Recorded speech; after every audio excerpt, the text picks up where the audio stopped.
Hello and welcome to the West Yorkshire Football Show. It's Stephen Downs, I'm your host, and it's only Louis Sale here tonight. Rest of the boys, there's lots going on. In pre-season training. Yeah, well, then lots of training needed to be had. But yeah, it's just me and the Sale Meister tonight, unfortunately. So I apologise to all the Leeds fans that will hear more of my voice than usual. But yeah, we're going to start with non-league. Then we're going to do Halifax, Bradford City, Huddersfield, and Leeds last, because Leeds never go last. So I'm hosting the show, so they're going last. But yeah, stick around, Leeds fans, and you'll see what we've got to say. Lou, how are you doing? Happy Monday once again. It comes around quick, doesn't it, buddy? It definitely does, and it's something we always look forward to. You know, even on the hot, sticky day like today, 29 degrees. You've had an haircut as well for tonight's show. I like it. Good. Well, it wasn't necessarily for tonight's show, and it definitely wasn't just for you, Mr. Sale. But if you want to think that, you can go for it. Remember to get your comments in, by the way, on YouTube and Facebook, and we are live on Twitter as well. Give the channel a subscribe. Like the video and get your comments in, because without you fans, we wouldn't be doing this right now. So yeah, let's get on to non-league. Lou, lots happening, lots of games already being played, but to be fair, yeah, take us from top to bottom of the non-league world, and then we'll move on to Halifax after that. Real right, let's buckle in, ladies and gents, because yeah, we've had a season opener, we've got friendlies happening, there's transfers happening. So for those of you who are not familiar with non-league, hopefully I can give you a bit of a whistle-stop tour around the wonderful world of non-league as it kicks off. So yeah, starting off at the moment with those clubs who've not officially kicked off their domestic league season. Farsley Celtic in the National League North, they drew 1-1 with North Ferriby, who ironically are playing one of our clubs in our region, Bradford Park Avenue, in the First League fixture on the 10th of August. So Farsley drew 1-1. Recent signing, Campton Sturridge, who we did mention last week, had just signed, having a spell in the Midlands, having learnt his trade at Villa. He got the equaliser, but yeah, they drew 1-1 there. And their next friendly, ironically, is away tomorrow at FC United of Manchester, which some people may obviously hear about and know about in the past. But yeah, so Farsley make the trip there before they get their season underway. For those Leeds United fans who are tuned in, there is a little bit of Leeds content in the first few minutes, so he's laughing at that one. But yeah, and unfortunately it wasn't the greatest news, but losing 1-0 as the under-21s played Guiseley at Nevermore. I believe that was a really good run out for both teams, for obviously varying reasons. Again, really good attendance down at Nevermore. They've had a lot of people through the turnstiles this pre-season, especially with rearranging that game against Bradford City. And then, as we know, Leeds fans do follow their team regardless whether it's a seniors, men's, senior women's, academies, under-21s, reserves, whoever it may be, they're following well. So yeah, unfortunately that was a 1-0 loss, and Guiseley were needed a little bit of a boost, because just prior to that, one of their new key and main signings, Jake Wright, who's been in the National League North, and well, I think probably the level above, actually. In fact, he got a ruptured ACL and a meniscus tear, which is horrific. So, yeah, kind of hoping that he recovers as quickly as he can. But I mean, that's pretty much ruled him out already for the new season, and that's going to really hurt Guiseley, because, as you know, Downsy, they've signed a few players, new management team in, and somebody like that coming in was hopefully going to lead the line. That's a big blow for them. So, and that's distraught personally for the lad. I mean, he'll have been excited to come in, you know, get around his new teammates, you know, make his debut and all that, and then, you know, just to get an injury like that. And it's not like even an injury that, you know, he's only like 6 weeks out or a month out or whatever. It's literally the whole season, and you just finished. And, you know, right to happen on the eve of virtually a new season happening is just absolutely distraught for the lad. So best of wishes to him, you know, and hope he recovers soon. Did Guiseley have a strong team out, Lou? Obviously we watched them against Town a couple of weeks ago, and I know you spotted a couple of the like younger lads in there and whatever, but has the pre-season for Guiseley built up quite well? I think so. I think especially with his, I think there's probably a bit of greater expectation probably around the fan base now to do a bit better than what they did last year. You know, I said this at some point when Andy Welsh were in charge. If they were knocking on the door of getting in the playoffs, I mean, obviously they just slipped away. I mean, a manager change, and it just seemed to kind of just slide away from them. Really, it just kind of dissolved into nothing that season, unfortunately for them. So, with the players that they've brought in, yeah, it was a strong lineup. You know, they had Joe Cracknell, who's just signed. Bradford City fans may remember him, and Scarborough fans. Prince Polo's in there, who signed. Jake Lawler, who's come from Darlington as captain, has returned. Lafudu was in there as well. Brad Ackroyd, who's a super signing from Barnsley, he started. Jordan Foulis, number 9. Will Longbottom, number 10. So pretty much 3/4 of that starting lineup were brand new players. So I'd expect Guiseley to keep doing what they're doing. It wouldn't surprise me if I had a little bit of extra pocket money in, you know, almost in the bag to get a couple of more over the line, especially losing Jake Wright. That's a massive blow. But yeah, I think we'll do well. I think we'll go okay. But it's going to be a very tough division again. That Northern Premier League for them, because we're up against, you know, some real strong opposition. You only have to look at, you know, just over the motorway, likes of Macclesfield, who just have got, you know, not unlimited funds, but doesn't seem far off it at that level. They've also got Robbie Savage in charge, so do you know what I mean? It's swings and roundabouts, isn't it? Do you know what I mean? So yeah, they've got a tough division, but I'd expect Guiseley, with the personnel they've got in and the management of Brown and Boschel going back there, I'd expect them to be in the playoffs. I think if we don't, I think it will be a disappointment for them. Yeah, nice.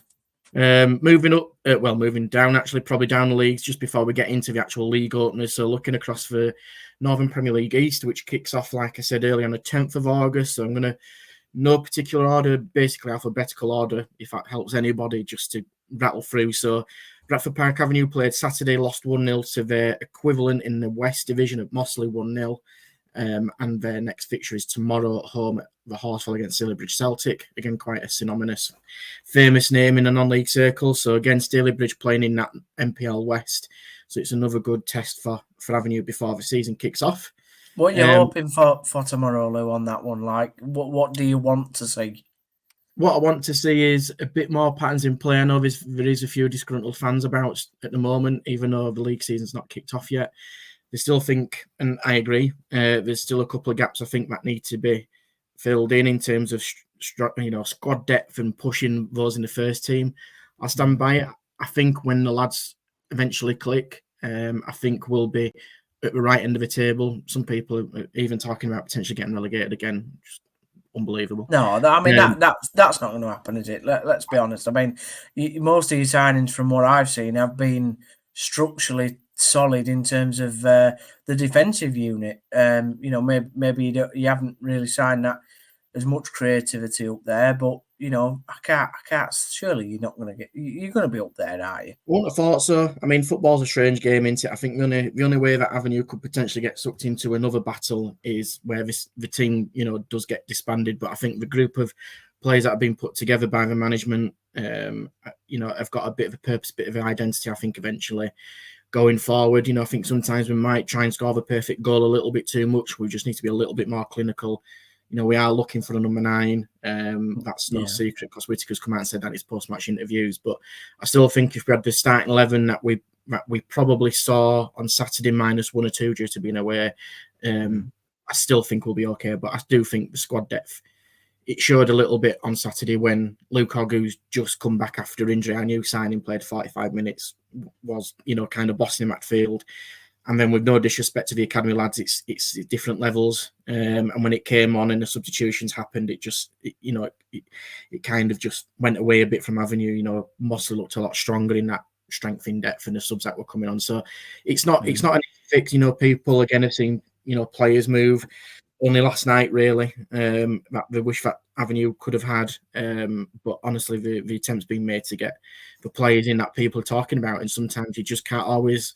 I said last week, play fantasy football and get everybody in. If we did, it'd be perfect. It'd be 40-man squad and everybody happy. Yeah. That's football and that ain't going to happen. But I think tomorrow it's a bit more patterns in play. And also crucially, just because of where we are at the moment in terms of getting players back, from injury and clicking together for the first time, really, is just not getting the injuries pre-season. I think I'd be, again, in a weird kind of way, be happy if some of the academy lads came on with 60, 75 minutes to go and made sure that our core are fit for the 10th of August. People may disagree, but the season isn't going to be won in pre-season. It's not going to be won over the first 3-4 games for any team. It's a long haul is this season. So you've got to play the cards right, haven't you? I mean, it's the same for every team in any division. So yeah, I mean, just kind of rattling through some of the others. So Brighouse, I believe they finished their pre-season. They drew 0-0 with Stocksbridge. And I'll come on to who they're playing shortly in the FA Cup roundup. Emily beat Wakefield 2-0 last midweek. That sets them up nicely for the FA Cup this weekend. We've also seen Garforth, who, by all accounts, put a really good spirited performance against Worksop. They did lose 3-0, but Worksop have played quite a few teams in the Northern Premier League East. So they beat Brighouse 5-0. They beat Pontycollars, who finished 4th or 5th last year, 7-0. So Garforth to lose 3-0, newly promoted. Seems good. They've kept pretty much the whole squad together. Garforth could potentially be a bit of a dark horse of doing really well after coming up through the playoffs. Liversidge won 3-1 against City of Liverpool at home.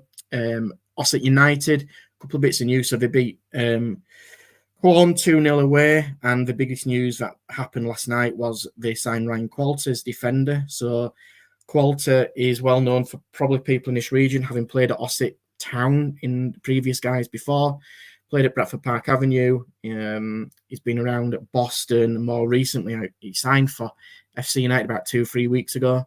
For whatever reason, it's just not worked out. And literally within a day of FC United posting the news on social media to say that he was, open to opportunities, Ossett have snapped him up. And Qualter's got his brother there. He's played with his old manager at Matlock. So yeah, he was wanted, I believe, by quite a few clubs. But I think probably from a personal perspective, it'll probably suit him as he can get his feet under the table with a bit of coaching and family ties and old professional connections go a long way, don't we? Especially non-league circles. So that's a real big boost for Ossett, because I've also got Eddie Church, who was at Liversidge last year, another one who's come from SC United on Jill Reg. So they've recruited really strongly of Ossett. So Brownie's local team that he's not been to see yet, he might be that one soon. So that could I think be a good one to go. We've all got, just to update everybody, we have all got like a non-league team that we specifically follow. Not because like we're super fans of that club, we just like obviously to support the non-league clubs that we go on. And I'm pretty sure Brownie is the only person that's never been to his selected club. Yeah. Even I've been to Emily, and I live 12 mile away from Emily, and I can't drive. So anybody from Ossett United listening or watching, get in touch. Let's get Brownie to a game and get some content. Well, let's get him on the podcast and asking Brownie some questions. That's what I think should happen. That's a great shout. While he's not here, let's dig him a hole. but yeah, just touching on Liversidge, Lou. Obviously, I know that you said a couple of weeks ago, I think, that it wasn't all sort of positive and maybe happy. Are things looking any better there going into the season? They've had a tough couple of years, haven't they, really? Yeah, they've had a tough couple of years after such an outstanding season at home when they went unbeaten for so long to get promoted. And I think by their own standards, they wish they'd have probably stayed in that division. And it just unfortunately didn't really work out for them. But yeah, tough couple of seasons. They have kept the cards really close to the chest of really not talking about who's playing for them. The trialists for teams have been very, in terms of just posting anything on social media of the squads, it's been very, very quiet. But I think that's across the board. I've said that last week or 2 weeks ago, that a lot of clubs are really reluctant to share of who's playing for them, even trialists, and just even share any of the squads, which is probably done on purpose to benefit themselves and look after themselves, which is absolutely the right thing to do. From an oppositional point of view of trying to find players and scout them, it's tricky because you've got to be there to see them. And kind of know your stuff to really understand of what squad is and who the trialists might be. I think Liversidge will do okay. Got a really good coaching setup. Yes, they've lost Eddie Church, who obviously went to try and go to another level, but he's come back to this level. But I'd expect Liversidge to be quite solid. But a physical team who will be hard to beat at home. They will, I think, miss Simon Heslop, who went to Bridlington last week in a centre midfield. He was kind of almost a centre pivot in a midfield, so they'll miss that experience. But I'd expect him to do okay, Sedge, and it will be interesting to see how they start the season, especially when they kick off. Well, on Saturday at home to Silson in the FA Cup, so that'll be a really good test for Tough both tie, teams. that. Yeah, really good Tough time. tie. There's a couple ones as well which are really tough. So I'll pick up on that just after the NCL stuff. So keep tuned because there's some big FA Cup fixtures coming up in your local area. Which, let's be honest, people, the FA Cup does start in July and August. It doesn't start in January when the third round starts. That extra preliminary round, however you want to say it, does kick off. So yeah, you've got to try and support your teams, especially in FA Cups. It means so much to the local clubs. Yes, and finally, Brownie. just round up from that league. Yes, from that league, Ponty Collieries have struggled to play a couple of pre-season friendlies recently, but they do play on Saturday at home. They've got a bye in the FA Cup. They play Anstey Nomads. So yeah, that's rounding up the East. So in terms of the actual league opener, so the actual season, domestic season, can we believe it or not, kicked off on the 26th of July. I've never known it to start so early. It's always been around the 15th or 16th of August. It gets earlier every year. I think in the next 10 years, we'll probably see the blooming season start in February. It's that crazy. It's just mad. It's mad, though, isn't it? And the reason that I think they've done it, presumably, is because every season you get to December and there's about 16 fixtures called off, isn't there? Yeah. You know, it's true, though, isn't it? It's like in every league, all you ever see is P, because they're all postponed.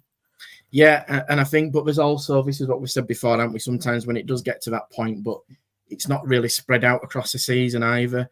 So no. Yeah, it is a little bit. It's difficult to fix some of them games in due to the upcoming postponements that are bound to happen. But I was speaking to people at both clubs and both managers, and they just couldn't believe like the season starting at 26th of July.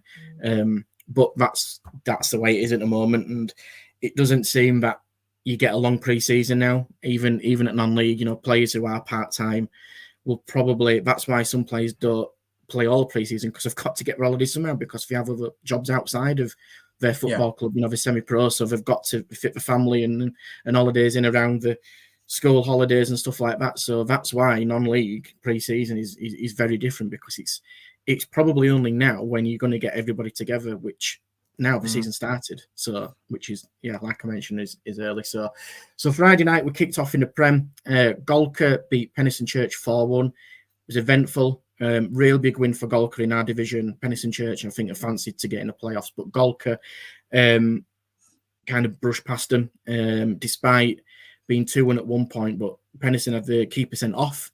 Then shortly after, the defender got sin-binned. So Golka made absolute advantage of that to win 4-1. And I was there at Silsden against Campion on a Friday night with just short of 450, which is a really good attendance. I think Golka got 470. And Silsden came out winners against Campion 3-0, which again probably surprised a few, raised a few eyebrows, but Campion are playing a completely different formation from what they've been set up for the past however long I've seen them, 5-6 years. Silsden looked very good in the counter-attack. And yeah, kind of a quality up front for Silsden really shone through. So big wins for our teams there. And in Division 1 on the same night, Horbury Town, kind of thrashed Nostell Miners Welfare 4-1 as well. So again, big wins, plenty of goals going in across the region. So that was a really good start to the weekend. And then on Saturday, the rest of the fixtures happened. So just to run through those results. So Barton Town drew against Albion Sports 0-0. Eccleshill unfortunately squandered a 2-0 lead and drew 2-2 against Rossington Main. For those Bradford City fans, Ross Hannah scored both goals for Rossington Main. Is a familiar name. Fackley was a nice little win actually against newly promoted Beverley. Finn Donovan scored both goals for Fackley, which is I think it's a really good win for Fackley. Is that I know it's first game of the season and everything, but Fackley I think are either going to go. People are expecting to be mid-table, but we could do something good Fackley this season, and those are the kind of wins that we need to do well. And it's against somebody who's just come up, and there can always be banana skins then. 100%, mate. And we all know what confidence and momentum does from promotion. So I think that's a really shrewd win for Fackley. In Division 1, I'll be honest, some surprises. So running through Wakefield, promotion favourites lost 3-1 at Club Thorn Colliery. That was a big result.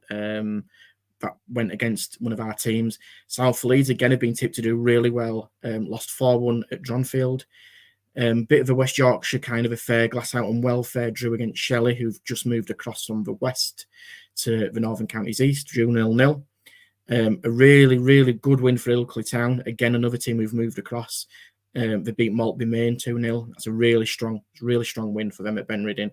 And then Yorkshire Amateurs got off to a really fine start against Louth Town 3-1. So, yeah, I mean, probably like I say, the first couple of fixtures, you'd expect maybe Wakefield and South Leeds to do all right, but they've suffered quite heavy defeats. And then I think, like I say, the pick of them for me is Ilkley beating Maltby Main, because Maltby will do well, in my opinion, and Ilkley have come out really well.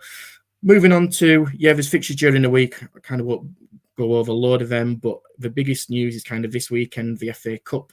So the FA Cup does get underway, kicks off on Friday night at the Horsefall Stadium in Bradford, where Albion Sports host Trafford. Kick off at 8 p.m. So that's going to be, just getting the season underway completely now, for all these teams, domestic and in cup competition. And like I say, the prize money, even at this stage for clubs like this, is lucrative. So Albion Sports will be hoping to do well in that. And it's a tough game against Trafford. It's not an easy one. Albion Sports having lost quite a number of players, but recruited strongly. So it will be interesting to see how they do. And then the other teams that are involved in our region, so Campion host Parkgate, who we saw, didn't we, Downs against Emily in the Cup last year. I think about 107 points in Division 1. They travel to Campion in a bit of a Premier Division derby. That'll be a real, I think that'll be quite tasty, actually. Fackley host Earlham. That's another real tough time. Golka travel to Paddingham in the northwest. So, the cup competitions are well underway. And like I say, the league fixtures are going to come thick and fast midweek and at the weekend, and we'll do everything we can to keep everybody updated. We've got a question from our very loyal listener in Ian, and I don't know how I'll give you 45 seconds, Lou, to answer this. But why do teams move from the west to the east and vice versa, mate? Oh, how long have you got, Ian? 45 seconds. 45 seconds. Okay, 45 seconds, because, I mean, Ian will listen to the whole podcast, so I could go on forever with Ian. He's an absolute hero. But the easiest way to say it, Ian, is basically the geographical location of clubs and how that's structured. So you'll see teams coming up, teams applying for places into Division 1 and in the West equivalent, and because of that, there just has to be a shuffle around to make sure that clubs are as located as close as possible. So at the moment, for example, Steeton, who are based in technically the Metropolitan District of Bradford, but play at Marley and Keighley, that's why they're still at the West. But also bear in mind, Silsden are in the North Counties East. It's a long way. I can't do it in 45 seconds to give it justice, but essentially they try and put the clubs as close as they can do together to make it work. 46 seconds. Nice one, mate. Well done. That's nice. Christopher Bell, don't know who he is. He says we're a pair of troopers. It's the best thing he's ever called us, to be fair. It's better than Trumpers, isn't it? Anyway, cheers, Chris. Right, is that anything else, Lou, or should we move on? Let's move on. Like I say, the fixtures are coming thick and fast. So again, as we always say, support your local non-league club. We try and keep our X-feed updated with all the latest going-ons and fixtures and reposts. So again, keep in touch with that, because we are close to 1,000 on X. So it'd be good to get that number up. It certainly would. Moving on to Halifax Town. Dave, unfortunately, is not here. Sherman Stats, but he did leave us a little voice note in the WhatsApp group to tell us what is going on. He seemed pretty happy last week, Lou, to be honest. It's probably one of the happy, apart from being, having a few ales at the England game, but it's probably the happiest I've ever seen Dave on a podcast. So, it seems like things are going well at Fax, really, making a few signings, and, they've had a few decent pre-season games already. Yeah, absolutely. And, I think obviously the defeat at the weekend probably just halted a little bit of that optimism for him. But, they've got, a couple of friendlies left, Ashton United away and Curzon Ashton away as well. So, let's be honest, they're probably not going to stop over in Ashton, but, you never know. So that's obviously one. Ashton's a lovely place. What are you on about? It's a lovely place. I don't doubt it at all. I was there, like I say, pretty much close to the weekend. So, they've got two fixtures coming up that will hopefully set them up for a real tough opener against Barnet at home. And, I think you're right. He seems happy, seems content. There's a couple of signings on the way. I was ironically speaking to one of my good friends who's a Halifax Town fan as well, not Dave. But when I saw him at the Sills and Campion game, we were asking expectations and what you're thinking, and there were a little bit of quite optimism around him. He was kind of saying, we've signed some decent players. They've been naming trialists, but it's very likely that most of them, if not all, will be signed as well and be announced shortly. With some quite good pedigree about them as well. So I think Halifax, they do this stuff, they kind of go under the radar, they do the thing during pre-season, then they surprise quite a lot of people and not thereabouts. So I think there'll be quite optimism. And yeah, it was interesting reading Millington's comments after the Scunthorpe loss at the weekend, because he made it quite clear that he wasn't happy with that. I think in the words to, kind of friend of the show, Tom Scargill, he was saying they were very poor. First half just didn't get going. Second half we showed a little bit more characteristics, but we were nowhere near enough of what we're capable of doing. So yeah, sometimes, listen, you can read so much into pre-season. I do say you can read a little bit into it, but you can't read everything.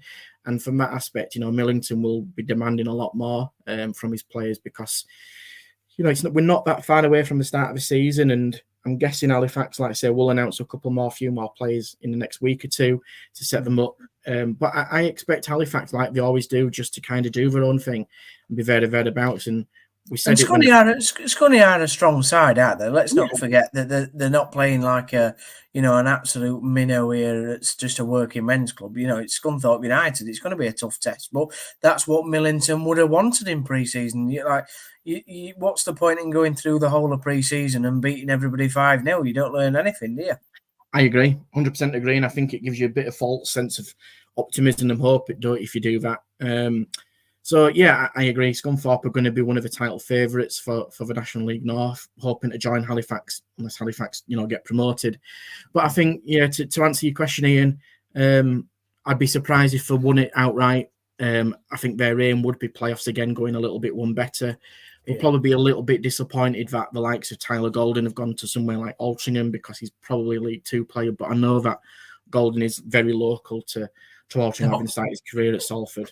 Don't bring up Altrincham, will you? God, that's why I'm saying it now while he's not here. do you think, genuinely, do you think that the National League, obviously over the last few seasons, it's been dominated by clubs that are either big clubs in that division or they've got a heck of a lot of money? Do you think that retrospectively this season, if Halifax are going to do something, they need to make it count this season? I think you make a good point. I think you do. I think there's a handful of clubs who are capable of getting promoted out of this league. Again, it is quietly dominated by Southern and Midlands teams. You look at the likes of Yeovil who've come up, Woking, Wealdstone, Tamworth have come up from the Midlands. Forest Green Rovers have come down as well. So there's teams in and around this division that it's never easy to go to. It is a full-time division. And, you only have to look at the likes of Dorking Wanderers who, quite successful, in terms of media coverage with everything that goes around them. But ultimately they were part-time and they've flown through the leagues, been an unbelievable and remarkable story, but just couldn't stay up this season, last season in the National League North. So for Halifax, it's a big ask, and where they've come from, again, people have got to recognise of where they've come from almost, kind of that Phoenix club. They've done remarkably well. I would, if I were a Halifax fan, I think I'd be very pleased with what Millington's done during his time there. I think he's built them up to be a good, solid club that's got a real identity about itself. And I would suspect from what Ian's asked that question, yeah, I do. I think, playoffs is more than achievable for the Sherman. They've just got to keep the team together, hopefully try and stay away any poachers for the better players. But that will come if you have a good season. If you have a mediocre and average season, the best players are going to leave. So I'd expect them to do well, but I think you're not far off with that. I'd expect Barnet to probably win the league. They look the strongest to me. But Halifax, on the days, we know more than capable of beating anybody. They beaten Chesterfield last season, and they walked that division. So they're one of those teams that nobody likes playing against, and unfortunately, it just didn't work out in that playoff against Solihull, and hopefully they can go better. Problem for Dorking is they've got a megaphone in charge. Anyway, on to Bradford City in League Two. It's kind of It start right. So the start of the window, I thought was really positive. Right, they got the lad in from Stockport. They made some decent signings. I think there's obviously still a couple of areas that they need to do to work on, but as the pre-season's gone on, and the way that we talk to Gaz a lot every day, it seems to have just fallen really flat going into the season for me. And obviously, there's a lot going on behind the scenes. There's a lot of comments being made. They had the big sort of meeting with the supporters, and it's not really the ideal like last couple of weeks of the summer that you want going into the season, really, is it? You know what? I still find it baffling how it comes to this point sometimes with Bradford City, because, like we've said, haven't we, between us all, that I think the recruitment, and a lot of us have said the same, recruitment's been very strong. Aidan Baldwin is one of the best centre-backs in that league now. He's quick, he's pacey, he adds that balance. Niall Byrne, Sarcevic, Johnson, they've all won something. Tyreek Wright's been there. He knows exactly what that club's inside out. So they've signed good players.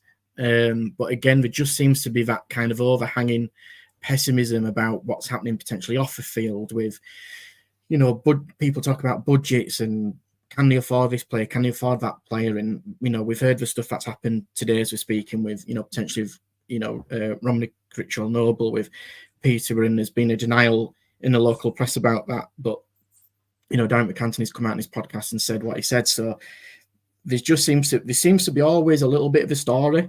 Yeah, there's always a bit of drama, isn't there? Yeah, and I think it must be frustrating for those real hardcore, diehard Bradford City fans who go in, week out, absolutely adore the club, live and breathe it, to see this happen, because, like you said, Downsy, on paper, they've got a decent squad. Yeah, they've probably got a couple of gaps out again, but I say this about a lot of teams, and it's a case where you're never going to have a perfect squad for day one. If you do, then you shouldn't be in non-league or League Two. At City, it's just a lack of engagement and communication. Feels as if they take us for granted, and I think that's how Gaz sometimes feels as well, which is really sad to see. I think it's also difficult because, listen, they ride a crest of the wave, haven't they? When they were under Parkinson, when they've shot out of League Two, they've got into the League Cup final. They've done well in League One, had a chance of going. All that kind of stuff goes with it. And then, obviously, the past 5-6 years, probably a little bit longer, just haven't gone to plan. But it's interesting to hear that from me, because it's not the first time I've heard that. What some of my best mates have said, that it was City fans who go home and away season ticket holders, about a lack of engagement and communication. I think I don't know, because I'm not in kind of an inner circle, so to speak, but I don't think they're necessarily doing too much of a bad job. I think they've tried to keep people updated this season. People sometimes demand communication all the time, and that's just impossible. It just can't happen. And I think, listen, if City go and win the first 5-6 games, the noise goes, everybody's happy. But once they lose 2 or 3 in the bounce, the same things get brought up again. So I think there's an element where you've said it, I've said it. You trust Graham Alexander. He's been there, he's done it, he's got the T-shirt, he's a notorious winner at this level. You've got to let him do his job. Some things that fans might not be happy about, which, might not sit right with people, and that's obviously their opinion and prerogative. But I think you've just got to judge the team when it comes to the league season. And I'll be honest, I think I actually fancy City to do well, and I've never said that for quite a number of years. Tongue in cheek with an Avenue hat on and stuff. We have a bit of banter with some of my mates and stuff, but I actually generally think City will do well. I'd expect City to be in the playoffs. Like the signings they've made, definitely. 100%. And I think, to your point about the National League, League Two is the same. I wouldn't really see a standout. Your standouts maybe at MK Dons.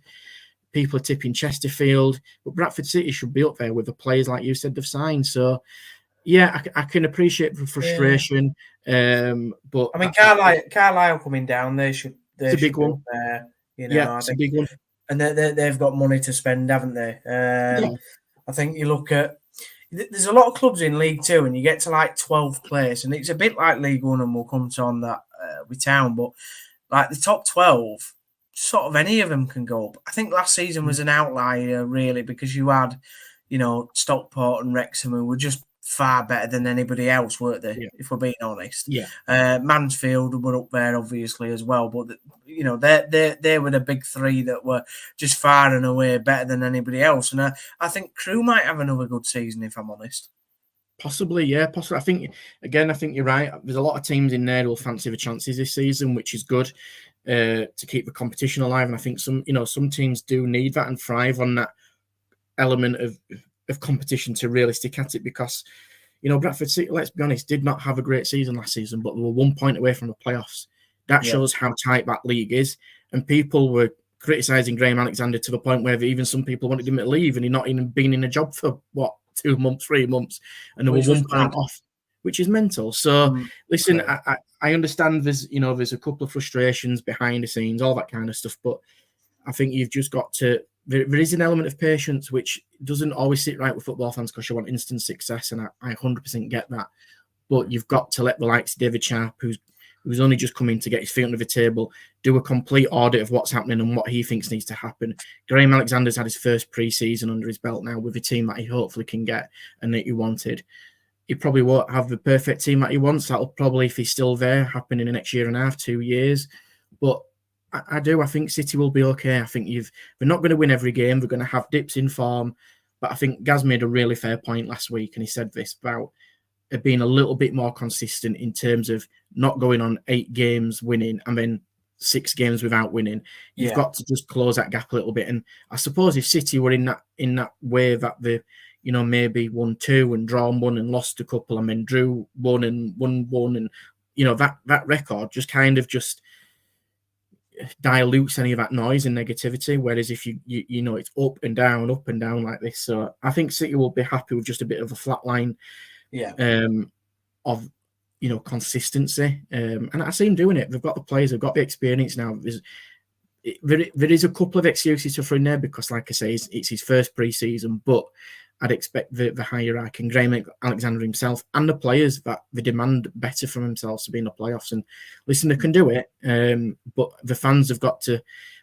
And the fans at City, we've said this, haven't we? Play such an important part of Valley Parade that if it can get quite toxic very quickly at Valley Parade. But when the fans are on the side, that does act as a 12th man from, and they need that this season.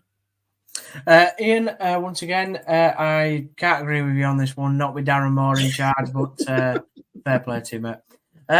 We'll move on now to from one ex-Huddersfield manager to the current one in Michael Duff in Huddersfield Town. Obviously, I've managed to watch 2 of the pre-season friendlies. Unfortunately, I was out with one of my mates in the middle of Leeds, actually, having a few ales, so I didn't get to watch the other one. But Lou, you tuned in for one.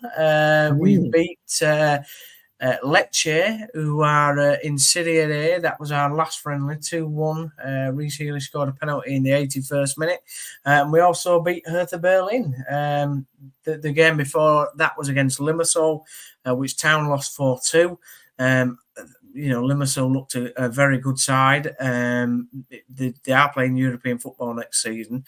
But yeah, to beat Hertha Berlin, who were a decent, very good German second division team. And obviously, like I said, Lecce, who were in Serie A.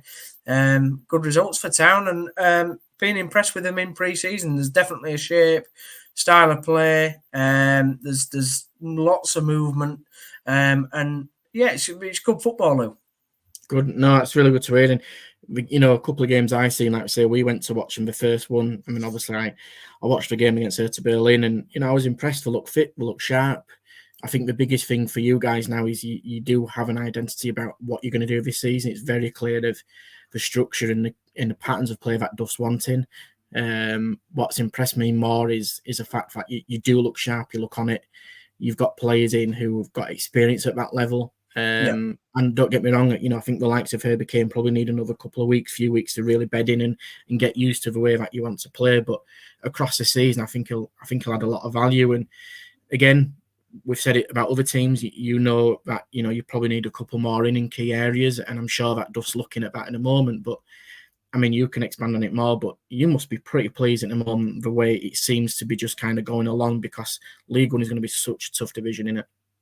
Yeah, I think, listen, you compare this pre-season to last pre-season under Warnock, and, we all know Neil Warnock does things differently, but it's so organised, it's so professional as the pre-season. Every game we've gone up in terms of the type of opposition that we're playing. So we played Emley, then we went to Guiseley, then we went to Harrogate, then we've played Limassol, then we've played Hertha Berlin, then we've played Lecce, and on Friday we're playing Sheffield United, an ex-Premier League team.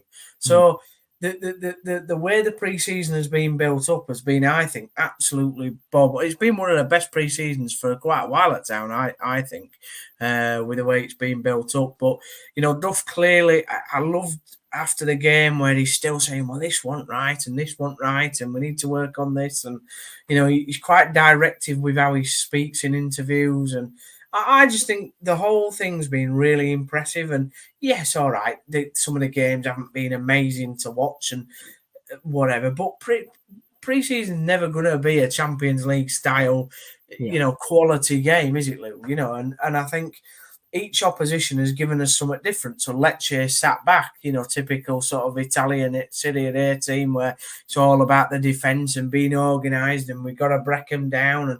But for the last sort of 25 minutes of that game, Town were miles on top of them.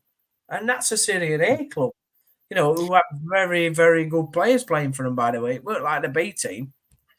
Yeah, I can't agree with you anymore. I think it's, from the outside looking in, it looks positive. Yeah, I mean, we talk about pre-season being pre-season, but I think Michael Duff's a really, really good appointment based on kind of everything that happened end of last season. That negativity just seems to have, again, diluted a little bit of way in terms of what were happening and rumours and all that kind of stuff that was going towards when really in relegation. So, the test is going to be, we all know that the test is going to be in the league campaign, but I think, like you said, and I think you've hit the nail on the head, that I think the structure of the pre-season fixtures have been absolutely spot on, and I think Duff and the players have probably got exactly what they want.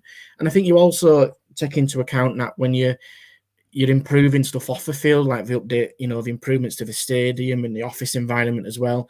It's them small margins, and obviously Nagel's got that, that 1% margin of doing things better and trying to improve and doing this, that, and the other. And when he's able to spend the money that he's able to spend and refurb stuff and just to make it a better place to be, players are going to want to play there more than what it was before. So I agree. I think it looks positive. It's like a fresh start, Lou, for me. So moving on with the transfers, Sorba Thomas it looks like he's going out to France on a loan deal with maybe an option to buy. I think for Sorba it's good. I think for the club it's good. Yes, people will look at his stats and think, blooming heck, you're getting rid of one of the best assist makers in the league, but a lot of those assists were not from open play; they were from wide out on free kicks with Helic heading the ball in. And so it's quite deceptive. I know going back in the earlier on in the summer, I was a bit gutted, very gutted that we didn't sign Alfie May. But you look at his stats and half the goals are penalties. So, and I know a goal's a goal and an assist is an assist, but I think just because of how last season ended, I think the way Sorba's time has, naturally, I think now come to an end, really. I don't think, I can't really forgive the comments that he said when he went to Blackburn. I still think they're disrespectful to this day, how he made them comments. And I know that a lot of Town fans can't really forgive him for that. Again, he's a young lad, probably didn't really think about what he was saying. But that's why, you need somebody experienced in your ear saying, right, come on, this is what we need to be doing now. And I think you do see that in some other lads, by the way, that are mature. And Sorba didn't have a bad season last season. He did pull his bootstraps up and play. But I think it's the right time for Sorba to leave. I think there's a couple of other players that are probably going to head out the door, whether that's loans or permanents. So I will be expecting more outgoings. And I'd like to see these two strikers that Kevin Nagle talked about coming in. There's a rumour that Joe Taylor might be coming in from Luton. I think that'd be a great signing. And Ballard from a lad from Sunderland. Centre back, right? Yeah, well, he's sort of like he can either play centre back or striker. It seems because he's big lad. case of emergency. Yeah, well, he scores a lot of goals, like he has in the youth setup and stuff like that. So, yeah, there's movement there for Town. Whether we never do it on deadline day anyway. So it'll have to be done before deadline day because office shuts down on deadline day. James here says, think maybe Duff should have come in earlier. I know, hindsight's a good thing, James. But it feels like that. To be fair, it's even though we got relegated, it's a fresh start, mate. It's everything's new. It's a fresh start. The squad's been sorted out. Let's just crack on and get back promoted to where we should be. And hello to my regular friend Lee. Yeah, I don't know about Leeds being after a midfielder, mate. I've not got a clue on that one. Could you imagine that if Leeds United, which was a seamless link, go after the Town midfield? I wonder what Lee would say, as well as Brownie and Jay. Well, we'll never know because it's not happening. So we'll move on quickly to Leeds United. We are running out of time, so we will make it quick. Yeah. It's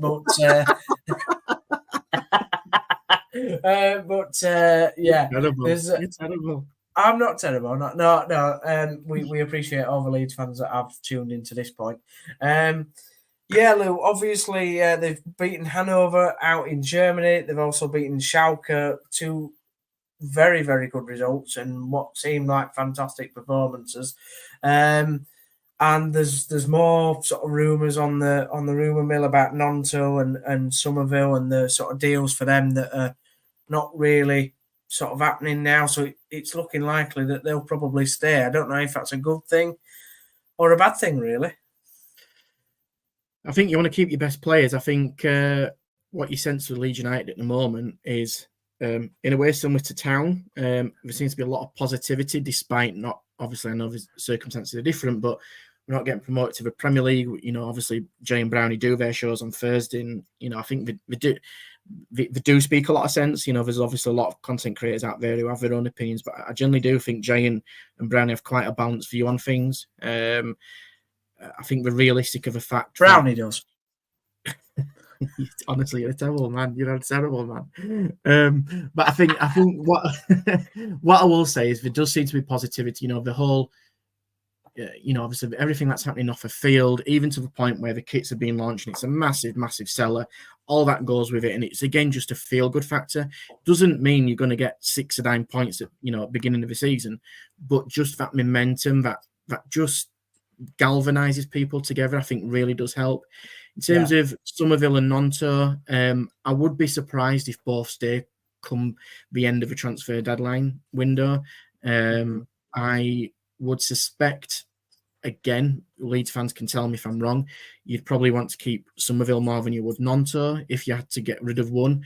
I think the money seems to be there for Nonto, and I think it'll again comes back to that whole PSR financial stuff that comes around all the time.